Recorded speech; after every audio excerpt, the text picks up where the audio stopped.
आखिरकार महुआ मित्रा की संसद सदस्यता रद्द हो गई। मामला है कैश फॉर क्वेरी का, जिसे लेकर एथिक्स कमेटी ने जांच की। एथिक्स कमेटी की जो रिपोर्ट है वो सदन के पटल पर रखी गई।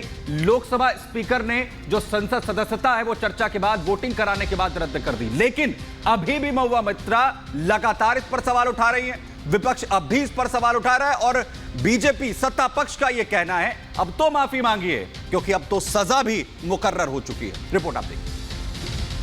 सांसद श्रीमती महुआ मित्रा का आचरण अनैतिक और संसद सदस्य के रूप में अशोभनीय है। उन्हें लोकसभा की सदस्यता से निष्कासित कर दिया जाए। जो सदस्य इस प्रस्ताव के पक्ष में हाँ कहें।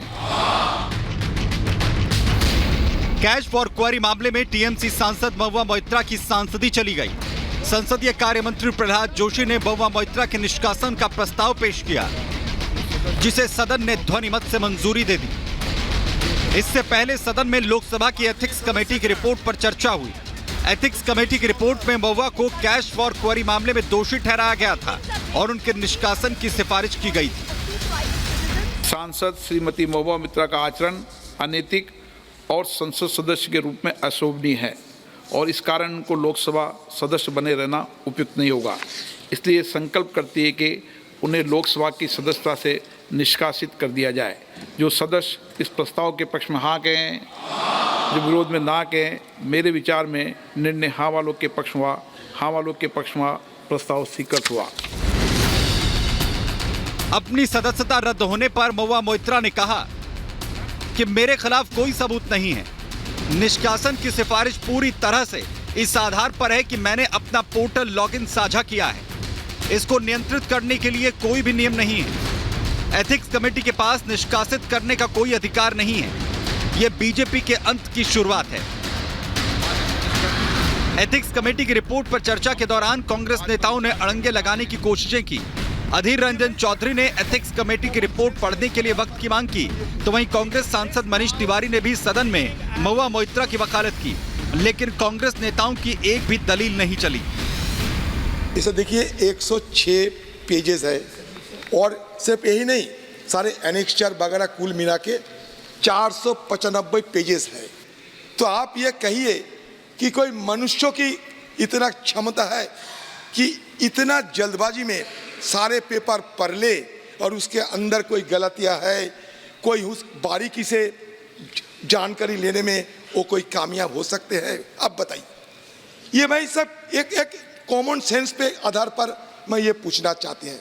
तो इसलिए मैं आप मेरा तरफ से, मेरे पार्टी की तरफ से सर आपसे ये मांग भी रखी है कि 3-4 दिन की मोहलत अब दिए करो और इस बीच हम सही ढंग से पढ़े, विचार विमर्श करें। जिनको अभियुक्त बनाया गया, जिनके ऊपर लांछन लगाए गए, उनको अपनी बात पूरी तरह रखने का मौका भी नहीं दिया गया। ये किस तरह का प्रोसीजर है? ये किस तरह की न्यायिक प्रक्रिया है? और इसलिए ये जो फंडामेंटल प्रिंसिपल है नेचुरल जस्टिस का, कि जिस व्यक्ति के ऊपर आरोप लगाए जाते हैं, जिसको अभियुक्त बनाया जाता है, उसको अपनी पूरी बात कहने का मौका मिलना चाहिए और जिस व्यक्ति ने आरोप लगाए हैं उसको क्रॉस एग्जामिन करने का मौका मिलना चाहिए। वहीं एथिक्स कमेटी की रिपोर्ट पर चर्चा के बाद टीएमसी ने आग्रह किया कि महुआ मोइत्रा को सदन में उनका पक्ष रखने का मौका दिया जाए। लेकिन लोकसभा अध्यक्ष ओम बिरला ने पहले की संसदीय कार्यवाही का हवाला देते हुए इससे इनकार कर दिया। एथिक्स कमेटी की रिपोर्ट पर सवाल उठाए जाने पर बीजेपी सांसद अपराजिता सारंगी ने पलटवार किया। अपराजिता सारंगी ने कहा कि कमेटी ने दोनों पक्षों को सुना। हमने महुआ मोइत्रा को बोलने का पूरा मौका दिया, जिसके बाद रिपोर्ट तैयार की गई। मैं निश्चित तौर पर बोलना चाहूंगी कि सर 3 बैठकें हुई और इन 3 बैठकों में इन्हें समुचित समय दिया गया, बोलने का अपॉर्चुनिटी ऑफ बीइंग हर्ड दिया गया। लेकिन सर इन्होंने बदतमीजी की, इन्होंने असंवैधानिक शब्दों का प्रयोग किया, वॉकआउट कर गई।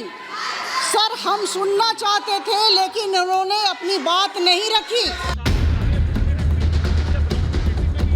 महुआ मोइत्रा की संसद सदस्यता जाने से उनकी मुश्किलें और बढ़ने वाली हैं। बताया जा रहा है कि सीबीआई अब पूरे मामले को टेक ओवर कर सकती है और अगर सीबीआई जांच में महुआ मोइत्रा दोषी पाई गई तो उन्हें जेल भी जाना पड़ सकता है।